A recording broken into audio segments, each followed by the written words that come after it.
DRI ao quadrado. Conversando sobre oncohematologia de forma simples e leve.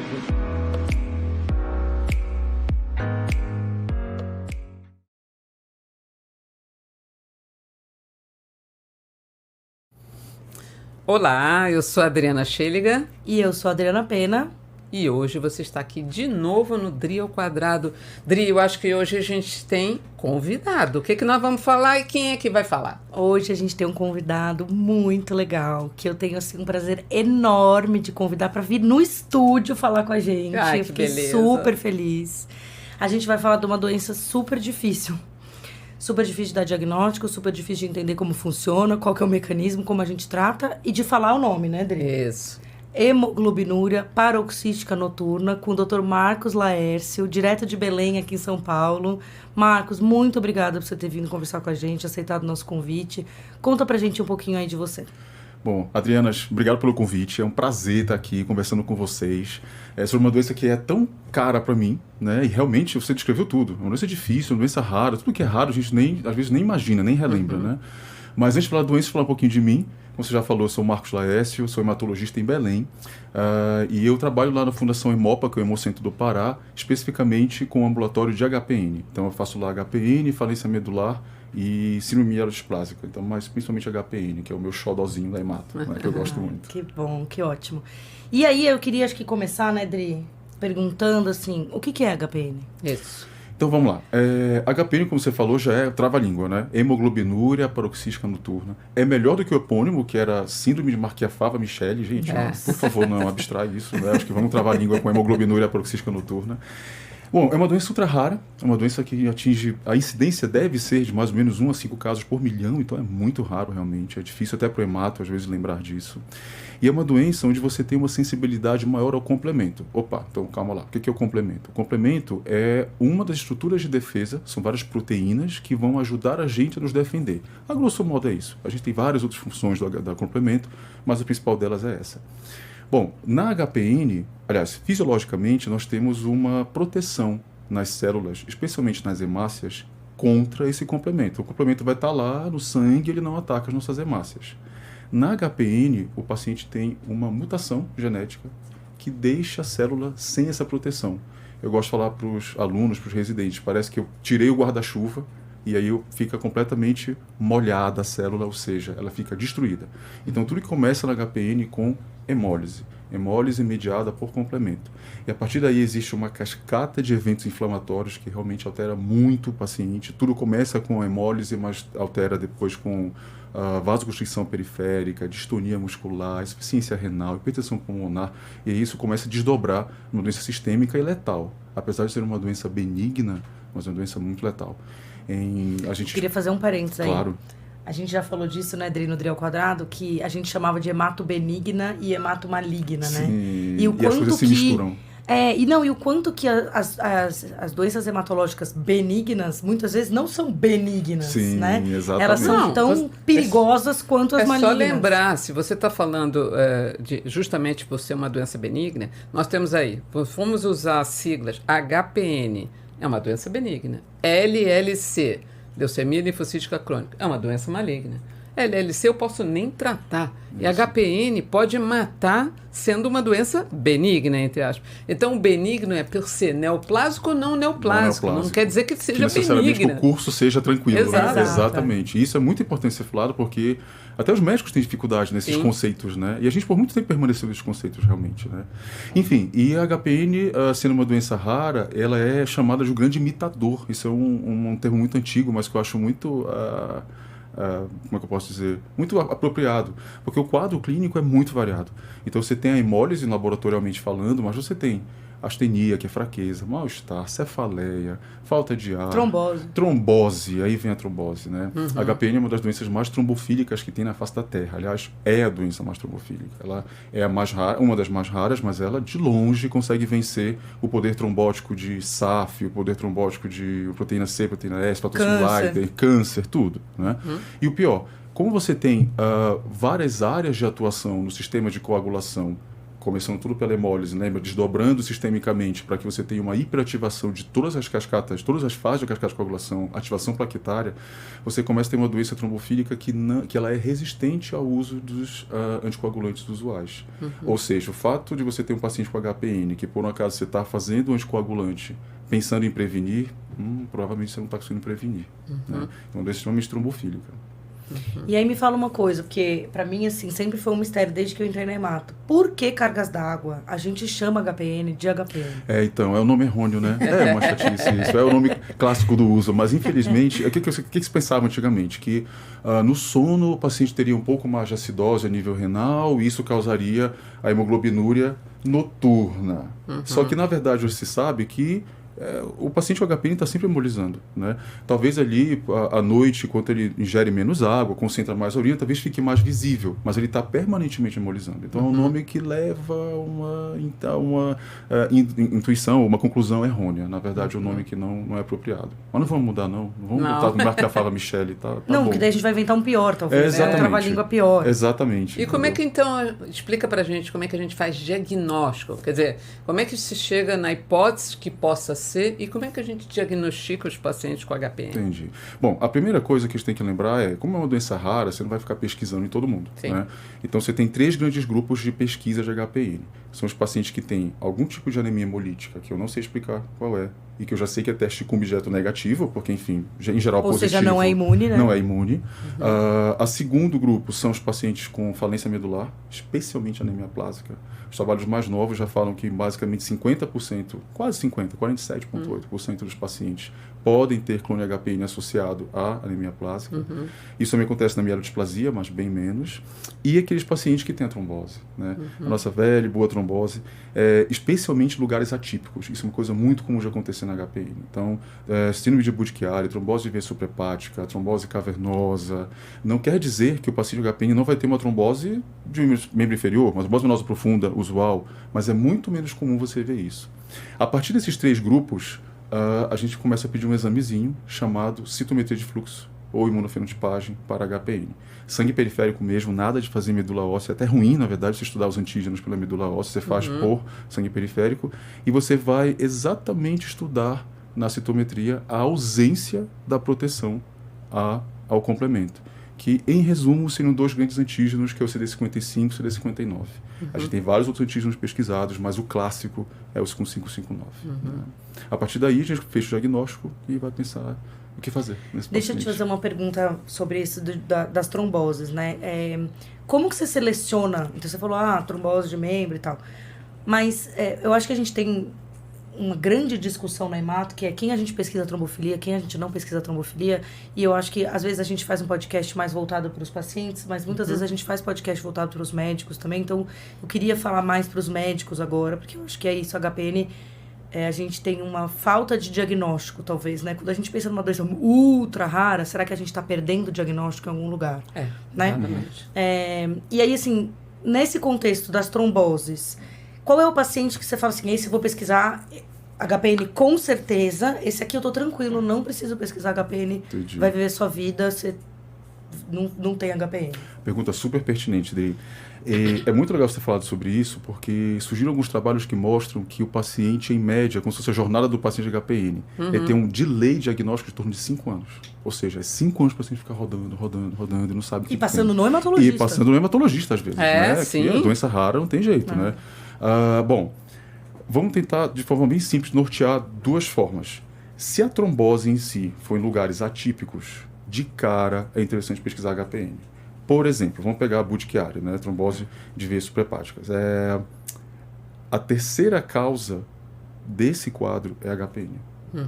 Então já está ali de cara. Se eu pensar numa trombose geral, a HPN está lá no final, é doença rara. Mas nesse contexto de trombose, especialmente Budd-Chiari, HPN de cara. Então já pediria JAK2, aquele de sempre, e HPN. Se você tem uma trombose rotineira, usual, que assim, nada fora do comum, se você... Única. Aí realmente eu acho que a HPN ficaria lá por último, né? Mais uma situação bem interessante. Paciente com trombose recidivante. Ou seja, trombosou de novo, especialmente se ele estava usando anticoagulante, está tudo bonitinho, e aí o paciente voltou a trombosar. Falou, opa, tem alguma coisa errada aí. Por que esse anticoagulante não está protegendo esse cara para trombose? A HPN pode ser uma possibilidade. Então, em resumo, trombose em lugares atípicos e tromboses reincidentes, né, ou vários episódios com anticoagulação correta, pesquisar HPN. As tromboses usuais, né, única, a gente realmente vai pensar já naquele escopo de ser uma doença mais rara.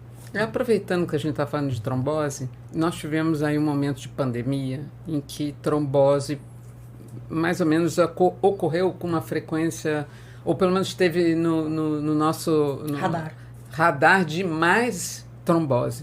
Você viu isso, talvez o diagnóstico foi mais frequente nesse período? Você viu alguma diferença? Porque, eventualmente, são pacientes jovens que fazem o diagnóstico, né? Então, assim, no diagnóstico, você está falando, eu tenho um paciente que eu acompanho em conjunto com uma equipe no Rio que faz, ele participa de um estudo clínico, mas ele também faz o acompanhamento no consultório. O doente levou isso que você falou, 5 anos até fazer o diagnóstico. E, basicamente, a queixa dele eram tromboses recidivantes. E com o evento da Covid, que na pandemia a gente viu muita trombose, teve alguma coisa diferente? Esses pacientes se comportaram diferente? Só para eu entender. Tá.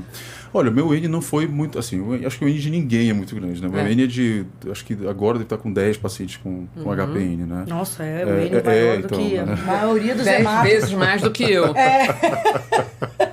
Mas tem o viés aí de que o meu ambulatório é disso, né? Então tem que ter gente ali, né, gente?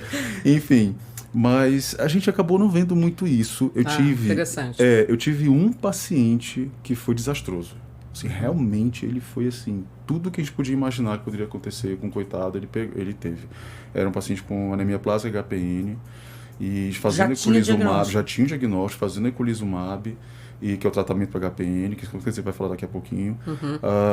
Nossa, foi desastre. Ele pegou Covid e assim, foi descendo a ladeira. Foi trombose, sim, aí foi trombose e não adiantou eculizumab. Realmente foi um escape ali de eculizumab que, mesmo a gente tentando fazer doses extras, foi desastroso. Foi assim, realmente um abismo. Mas eu não posso dizer, sabe, Adriana, que foi algo que eu digo, nossa, todo mundo teve mais trombose.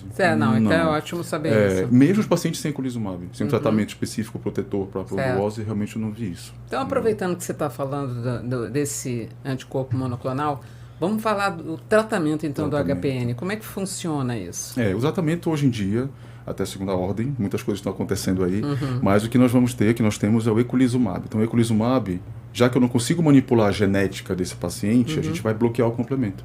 Então, o eculizumab é um anticorpo monoclonal, um anti-C5. Então, vai bloquear lá a porção final do complemento e vai parar essa destruição. Como eu começo a parar e a melhorar todo o processo inicial, o cerne que é a hemólise, eu começo a voltar esse paciente ao normal. E realmente, assim, quem tem experiência com eculizumab é uma coisa incrível, inacreditável. O paciente renasce das cinzas. Assim, o paciente estava fraco, astênico, tomando transfusão. Você inicia eculizumab, ele começa a melhorar, assim, absurdamente. A qualidade de vida, então, é absurdamente melhor. A gente estava falando num outro podcast sobre monoclonais, né? E aí, essa é uma característica muito interessante. Você está direcionando o seu tratamento para a causa do problema. Então, se você tem um anticorpo que vai interferir nesse mecanismo de ação, você está interrompendo o processo, o paciente vai recuperar sem ter a toxicidade de outros tratamentos em outras células. A única coisa que você precisa é interferir naquele mecanismo de ação com a droga específica, né? Droga específica, quanto mais específico, melhor, né? Exato. Apesar de que desbloqueia complementos, desbloqueia defesa. Sim, e aí isso a gente riscos, falou também. Né? Então, os riscos aqui principais são infecções, principalmente por Neisseria, meningococo. Então, o paciente tem que estar sempre vacinando. A equipe de Leeds, que é onde mais estuda HPN no mundo, né? Em geral, pede para a gente... Né? Inglaterra. Geralmente pede para a gente fazer antibiótico profilaxia contínua também, além da vacinação. E aí faz com que tipo de antibiótico? Então... Essa é a pergunta de $1 milhão. É o que tem. Aí eu volto para ti. O que tem no seu serviço? Porque assim, o que tem? PNV oral, ciprofloxacina, amoxicilina, o que você quiser. Nesse sentido, assim, não tem um A intenção protocolo. é diminuir pneumococo. é diminuir pneumococo, mas principalmente meningococo. Meningococo principal é o grande. Isso, é o grande. e você vacina todo mundo. Vacina todo mundo. Tem que fazer a vacina 2 semanas antes, né? Senão a gente tem problema. Se acontecer uma situação de que, por exemplo, o remédio chegou e você não vacinou, você vacina, começa o antibiótico, dá o anticorpo monoclonal, assim, quase que uma sequência e você mantém esse antibiótico pelo menos 2 semanas, que teoricamente é o fator de proteção da vacina. Né? Vida real, os pacientes não aguentam tomar antibiótico pro resto da vida. Né? Difícil. Aí é empírico, fique claro isso, meus dados não estão computados, não estão compilados e publicados, mas assim, eu não vejo muita infecção. Os pacientes já usam 1 ano, 2 anos. Doutor, não aguento mais esse remédio, pelo amor de Deus. Vai, tudo bem, vai. Não, e aí diarreia, dor de estômago, enjoo, tudo, né? E aí você fica, né, aquela velha insistência de você insistir em coisas que estão, né, cientificamente comprovadas, mas a custa de que qualidade de vida? Exato. As custas E de mas isso aí viver é uma como? doença incurável, né? Vai tomar o remédio pro resto da vida. Exatamente. Isso, né? E numa frequência, assim, ainda grande, alta, né? Porque você faz as primeiras 5 doses, você faz uma vez por semana, depois você passa a ser cada 14 dias. Aí você fala, nossa, mas é uma doença ultra rara, que melhorou muito. Maravilhoso, mas ainda é um remédio que você toma endovenoso a cada 14 dias. Né? Não, e que se você tira, você para o bloqueio. Para o bloqueio. E aí volta tudo. Então, realmente, o antibiótico profilaxia é algo bem complicado na vida real. Muito lindo no papel, super simples. Na vida real é bem complicado. A gente teve um caso recente agora, e era um caso bem, pra mim foi bem atípico, assim. Porque era um paciente que tinha trombose arterial, microtrombose arterial, com necrose do pé. Ele teve necrose dos dedos, do pé, e aí era isso, assim. Teve necrose do dedinho, amputou, a necrose subiu. Então, tipo, não melhorava. Mas ele já estava em tratamento? Não. A gente nem sabia que era HPN. Sim, aí é que... Ok. E aí ele estava tratando um câncer de pulmão. Já tinha fator. Outra coisa, né? Tinha fator para trombose. Mas daí ele começou a fazer uma anemia estranha e tal. E aí a gente descobriu hemólise. E aí a hemólise com trombose, vamos pesquisar HPN, pumba, veio positivo. E aí foi muito engraçado, porque um dos médicos da nossa equipe falou: gente, tô tão feliz. Daí a gente, por que você tá feliz, né? Porque eu nunca tinha visto, eu sempre peço HPM dele, sempre negativo, eu nunca tinha visto ser um HPM de fato. Achava até que era lenda, nem existia. Tipo, lenda urbana esse negócio. Lenda hematológica, E aí veio, e o paciente realmente faleceu de infecção, que nem os nossos pacientes induzindo leucemia falecem. Entendi. Ele estava fazendo químio para o tratamento do câncer de pulmão, fazendo eculizumab. O eculizumab resolveu a questão das tromboses, resolveu a anemia. O paciente estava ótimo, qualidade de vida excelente, internou neutropênico febril. Ai, que pena. Tratou, melhorou, estava ótimo. Vai lá no seu dia, Adri, ver como é que ele tá e dá alta, porque ele tá ótimo. Tá bom, conversei com o pessoal da Onco, a gente vai mantê-lo, porque ele tem que fazer químio na segunda-feira, ele prefere ficar e tal. Tá bom. Quando eu entrei no quarto, ele já tava péssimo, infectado, chocado e não teve o que fazer. E é isso que você falou, né? A infecção nesses pacientes é um negócio muito exuberante, né? Muito exuberante. Ou seja, não é benigno, né? Não é benigno, exatamente. Só para lembrar, tive os primeiros casos que eu vi de HPN e era bem difícil conseguir o diagnóstico na época, tô ficando velho. Era uma menina de 15 anos de idade com mastite. E aí foi para hemó, porque tinha uma anemia, e vai, pesquisa, hemólise, ai, gente, será que não é HPN isso? Aí tenta fazer ultrassom Doppler, aquela confusão do SUS. Quando conseguiu ultrassom Doppler, estava cheio de trombose. A gente, vamos pedir HPN, como é que a gente consegue HPN? Conseguimos o diagnóstico, fechou o diagnóstico, a menina morreu. 15 anos. Então você vê, né? E tinha pelo menos uns 4 anos de história, então realmente é difícil demais. E nós barramos com esse problema, né? A gente, até bem pouco tempo, a gente ainda não consegue direitinho o tratamento imediato, né? Então esse paciente, por exemplo, seu, tinha que começar imediatamente, não tinha nem dúvidas, não tinha o que fazer. Fechou o diagnóstico de HPN é igual a, com trombose é igual a fazer na hora. Pedir, importar, trazer, não sei o quê, uma confusão, foi uma confusão para fazer. Mas isso está mudando, né? Em dezembro de 2022, o Ministério da Saúde fez a primeira compra real de eculizumab para distribuição via LME, via PAC. Então isso vai ser bem legal. A gente está nesse processo aí de descobrir com cada Secretaria de Saúde de cada estado como fazer esse fluxo, mas o PCDT está montado, finalmente ele está realmente ativo. Isso é importante você estar falando para que quem ouve saber, primeiro, que a gente tem capacidade agora no diagnóstico e do tratamento via o SUS. Via SUS. Isso que é uma pergunta que a gente queria te fazer. Assim, quais são os desafios? Porque eu acho que existem desafios enormes de tratar e diagnosticar HPN, e eu acho que a gente cobriu isso aqui nessas perguntas. Mas você, né, que trata lá HPN, tem o seu ambulatório de HPN dentro de um ambulatório, né, de um hospital do SUS e trata ali exclusivamente pacientes do SUS. Quais são os maiores desafios que você tem, independente de eculizumab, mas também falando dele? Entendi. Na minha realidade, pelo menos, talvez o grande problema seja realmente geográfico. Né? O Pará é um estado, né, continental, é muito grande. Nossa. Então, às vezes, o paciente demora 13, 14, 15 horas para chegar. Compara com o Rio de Janeiro, né? Para ele vir fazer uma infusão de meia hora, 35 minutos. Depois ele volta para casa. Para depois voltar dali a 15 dias. E então, só no Hemopa, né, que você tem esse atendimento. E só no Hemocentro. Só no Hemocentro. A gente conseguiu descentralizar um pouco isso exatamente por esses problemas. A gente teve um caso de um paciente que morava no interior do interior. Ele conseguiu eculizumab via judicial, o eculizumab estava no Hemocentro, só que ele não conseguia fazer nenhuma infusão. O paciente passou 3 meses com HPN, com eculizumab na geladeira, e a gente não conseguia fazer as pessoas entenderem que, gente, isso aqui não é uma quimioterapia, fiquem tranquilos, ninguém vai morrer manipulando isso. Então a gente teve que ir lá. O problema era o local. Era o local, a gente não sabia. E ficava muito ruim dele vir do interior para a capital. Então a gente teve que ir no maior hospital da região próximo, né, que é um município chamado Bragança. Treinar as pessoas, pegar todo o pessoal médico, a direção, fazer entender, dizer, gente, se a gente fizer isso, o paciente vai morrer e tudo, olha, é simples, aí pega o farmacêutico, manipula. Graças a Deus deu super certo. O paciente hoje realmente infunde a 2 horas de distância da casa dele, que é muito melhor do que 8, 9 horas, né? Mas, voltando à sua pergunta, eu acho que o primeiro problema para mim é esse geográfico.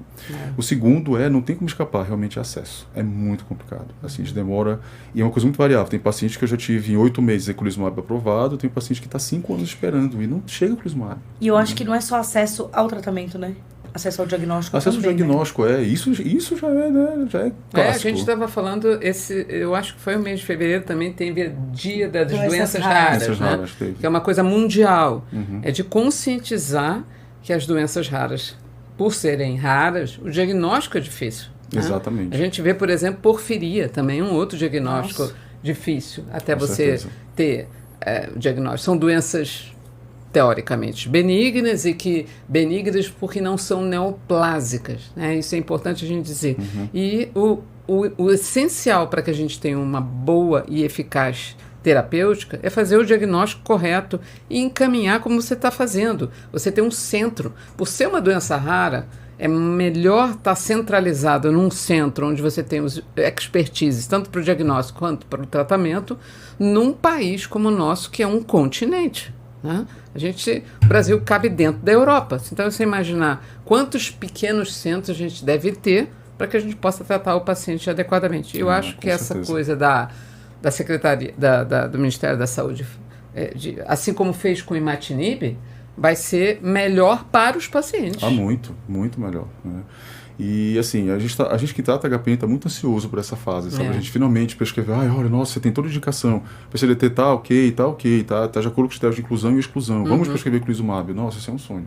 Ainda não vivi isso, tá, gente, para deixar bem claro. Mas vai viver. Mas eu acho que daí é isso, assim, vamos prescrever, aí eu prescrevo, tá lindo, vai chegar, mas daí é lá na Cochinchina e a gente tem a barreira de infusão, tem a barreira de infusão, a barreira e geográfica, mas a gente vai conseguir isso. Você sabe que eu tava num congresso uma vez e quem tava falando era um inglês, né? E ele tava falando de Hodgkin, nada a ver, mas com contexto. E ele falou que na Inglaterra o que eles têm? Eles têm os centros de diagnóstico e tratamento de oncologia, e aí ele tá dentro de um centro desse, ele trata só Hodgkin. E aí, lá dentro desse centro, o que acontece? Ele tem conexão com a Inglaterra toda. Então, os pacientes vêm encaminhados para esses centros, mas eles não vêm fisicamente. Então, tive uma suspeita de Hodgkin, lá numa cidade longe do centro, faz a biópsia lá, lembrando que a Inglaterra é desse tamanho, né? Mas faz a biópsia lá, a biópsia é encaminhada para o centro para ser validado aquele diagnóstico. O diagnóstico é esse. É feita uma telemedicina entre o médico do paciente lá e o especialista aqui, o especialista de Hodgkin. Eles combinam o tratamento. O tratamento é enviado deste centro para o centro onde o paciente vai ser tratado. Então, é tudo decidido aqui, a droga vai para lá. Existe um treinamento daquela equipe, se ela nunca fez aquilo. E o paciente fica tendo acompanhamento deste médico que está aqui, através da telemedicina médico-médico. Então lá, quem está lá na ponta é um oncologista, é um hematologista, mas que não está num grande centro. Às vezes até é um oncologista que está tratando um linfoma lá, porque é o médico que tem lá. Então eu achei isso assim, o quanto que isso enriquece a nossa medicina aqui, se a gente pudesse pensar em soluções como essa, sabe? Eu acho que, como você falou, o fato de você ter a possibilidade de infundir à distância, né, e você tem hoje o mecanismo de utilizar a telemedicina, a teleorientação, teleconsulta, teletudo, num país como o nosso, a gente já tem um podcast falando sobre telemedicina, é fundamental, porque você pode dar o treinamento, o paciente pode ter a consulta, a orientação e não deixar de fazer o tratamento e eventualmente até o diagnóstico, né? Então, eu acho que esse ponto que a Adriana colocou é fundamental hoje num país como o nosso. A gente tem tecnologia para fazer isso. Eu acho que isso teria que ter é barato, uma sensibilização do governo. Do governo, concordo. Para que a gente possa ter o acesso, não necessariamente físico, mas você dá acesso ao paciente, seja para fazer o diagnóstico, seja para orientar e tratar. E a gente tem que pensar até isso, são soluções simples, mas que até a base a gente não tem. Por exemplo, no Pará tem regiões que a internet esquece. Então. Não existe. Então a gente precisa realmente trabalhar na base de tudo, na infraestrutura, para conseguir pensar nessas soluções. Né? E não tem jeito, isso melhora muito a qualidade de vida do paciente. Pelo amor de Deus. Esse paciente assim, até hoje é muito agradecido. Foi muito gratificante para a gente o trabalho que deu, mas foi muito bom. Foi muito bom aí, e você tem desafios com os pacientes, independente de SUS ou não, assim? Por ser uma doença crônica, que exige que o paciente esteja ali, fazendo aquela infusão a cada 14 dias, anos a fio, né? Quais são os desafios que você tem de manter o paciente, né? A gente estava falando de aderência ao tratamento oral num podcast anterior. E assim, qual que, né? Que desafios que você tem aí pela frente com esses pacientes? Por incrível que pareça, até que a adesão do paciente, salvo aqueles motivos, né, realmente de transporte, de conseguir chegar no hemocentro, mas em geral eles fazem direitinho, porque melhora muito. Então eles ficam, e assim a gente bate muito na tecla, olha, você conseguir um remédio que é muito difícil de conseguir até então, por favor, não falte. Se você começar a faltar, vai voltar tudo que era antes. Você tá vendo que você tá bem agora? Nossa, eu tô ótimo. Então, não falte. Você faltou uma infusão, pode começar a voltar tudo de novo. Então, isso realmente deixa o paciente mais aderente. Óbvio que existem pacientes, né, que, por exemplo, tinha um paciente de estudo clínico que estava super bem com o medicamento que agora que vai lançar, que é uma nova geração do eculizumab, que é o ravulizumab, que demora mais tempo no organismo, não tinha no Brasil ainda, e ela saiu do estudo clínico porque ela queria engravidar. Tudo bem? E ela estava curada já, porque estava usando o ravulizumab. E aí, infelizmente, tudo voltou, e agora voltou para estaca zero, né? Enfim, adesão, complicado. Teve filho ou não teve? Teve primeiro...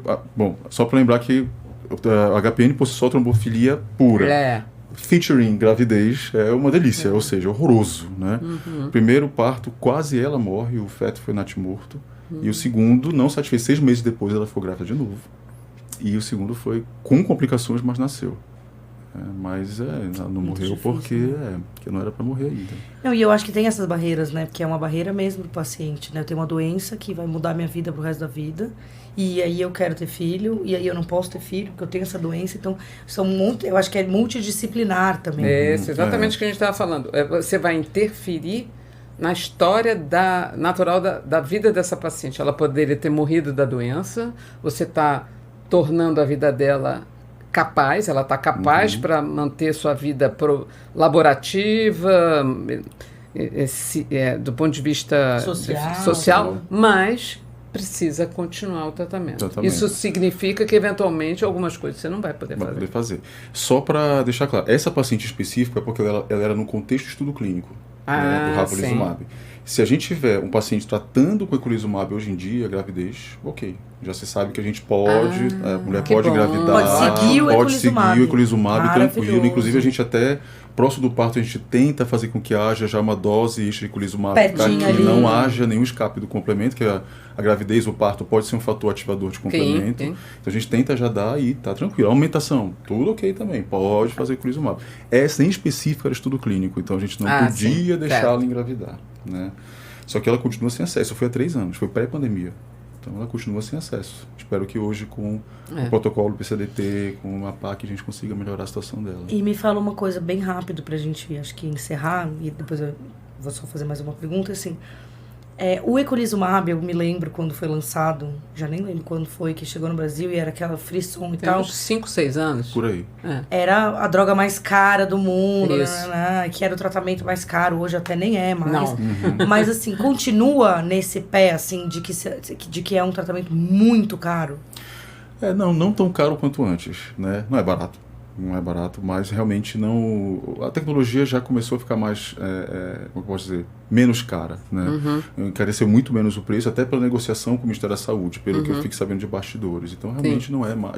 De longe, não é mais a droga mais cara do mundo. E aí, vindo outras opções, a gente também melhora a concorrência e o preço, com certeza. né? Claro. A gente está chegando num ponto de HPN que não é do ano que vem, mas logo a gente vai começar a dizer, ok, temos paciente de HPN, o que nós vamos fazer? Qual é o melhor dos remédios? Tem muita coisa interessante vindo aí. Outros bloqueadores de complemento, bloqueadores do C3 mais em cima, que foi uma quebra de paradigma muito grande, que sempre falava, C3 não pode bloquear, senão você vai matar o paciente. Opa, na verdade não é isso. A gente consegue bloquear o complemento e não ter uma incidência maior de infecção. Então, assim, você consegue bloquear fator D, enfim, tem uma série de outros lugares para estudar no complemento. Então está sendo bem interessante. A Moderna só tinha um tratamento que agora está começando a ter vários outros. É bem legal. E pra gente tentar acalmar um pouco o coração, né, de quem encontra uma HPN pela frente e aí fica nesses meses, né, até chegar do eculizumab, o que a gente pode fazer pelo paciente sem o eculizumab, né? Então, sem o eculizumab, a gente fica bem mesmo tentando manusear esse paciente da melhor forma possível. Então, a gente não deixa de dar ácido fólico, uma anemia hemolítica. A gente, em alguns casos, tenta dar corticoide, mas corticoide é sempre aquela faca de dois gumes, né? Primeiro que não tem evidência científica suficiente. Experiência prática. Tem pacientes que ficam sem transfusão, tem pacientes que você dá 1 mg por quilo e é horroroso, não acontece nada. Então, realmente varia muito. Infecção. E aumenta a infecção, e coxingode, piora a qualidade de vida, uma série de coisas, né? Você pode, se o clone HPN, e como nós não falamos sobre isso, clone HPN é a quantidade de células dosadas, né, medidas pela estometria de fluxo, pela imunofenotipagem, que tem uma alteração total ou parcial desse antígeno protetor do complemento. Então, quando você tem um clone HPN acima de 50%, é de bom tom, é interessante você entrar com um anticoagulante profilático para tentar proteger esse paciente, já que existe o risco maior de trombose, e tentar, da melhor forma possível, tentar acolher esse paciente, tentar melhorar a qualidade de vida, tentar fazer ele entender a cronicidade da doença e que o remédio vai chegar logo. Porque realmente, tudo isso é adjuvante. É suporte, né? É suporte. A gente teria que um paciente que tem indicação com hemólise, com sinais de atividade da doença, né, sinais de alta atividade da doença, que tem indicação de eculizumab, o início deveria ser imediato. A gente não poderia retardar nada, né? Que nem em Leeds. Em Leeds, o paciente fechou o diagnóstico, fechou o critério, recebeu o eculizumab, acabou-se. Na Inglaterra, né? Inglaterra de novo. E são pacientes jovens, né? Então é isso, a gente tem que entender. Né? Eu acho sempre que... E a Inglaterra, de novo, é um país que tem um exemplo muito legal disso, que é assim... Quanto que esses pacientes voltam para o mercado de trabalho, exatamente. Trazem de volta o ciclo da economia. Então, eu tô falando de uma droga cara para tratar um paciente, mas espera aí. Mas é raro. Então, é uma droga cara, que a gente vai usar pouco, dentro de um contexto, se eu pensar do cara que usou antipertensivo, né? Mas que vai mudar completamente a vida daquele paciente, reintroduzir um paciente jovem no ciclo da economia, né? Sim. Então, acho que isso é que faz a gente, muitas vezes, pensar, vale a pena eu fazer essa medicação? Sim. Vale, né? Sim. Assim, os pacientes que não tratam HPN, eles morrem mais cedo, não adianta. Quando você passa a tratá-los, você começa a ter as curvas de sobrevida iguais à população, pareada da mesma idade. Então, é um negócio inacreditável. Isso são pessoas jovens em geral. Tanto faz homens quanto mulheres, mas em média em torno de 30 anos, gente. 30, 40 anos. Só no auge da vida, economicamente ativa. Exato, então, é muita gente, infelizmente. Ai, maravilhoso, né, Dê? Ótimo, muito bom. Muito bom. Obrigada. Tem algum recado que você quer deixar para os hematologistas e os clínicos, assim, pense em HPN quando você... Então, vamos lá. Pense em HPN quando você estiver na frente de uma anemia plásica, não pode esquecer. Na frente de uma trombose super estranha. Já pesquisei tudo essa trombose. O que esse cara tem de trombofilia? Opa, HPN. Se, então, o sinal de alerta vai tipo, né, explodir o sinal de alerta se for uma trombose atípica. E numa anemia hemolítica que você não sabe qual a causa, com teste com objeto negativo. Você tem que pensar em HPN. E aí, manda para alguém que tem um pouquinho de experiência. Exatamente. Isso aí. Muito tá bom. Ótimo, muito obrigada, Marcos, por estar aqui com a gente. Obrigada, Marcos. Obrigada a todo mundo. Até a próxima, né, Dri? Até a próxima. Obrigado, tchau, gente. Tchau, tchau.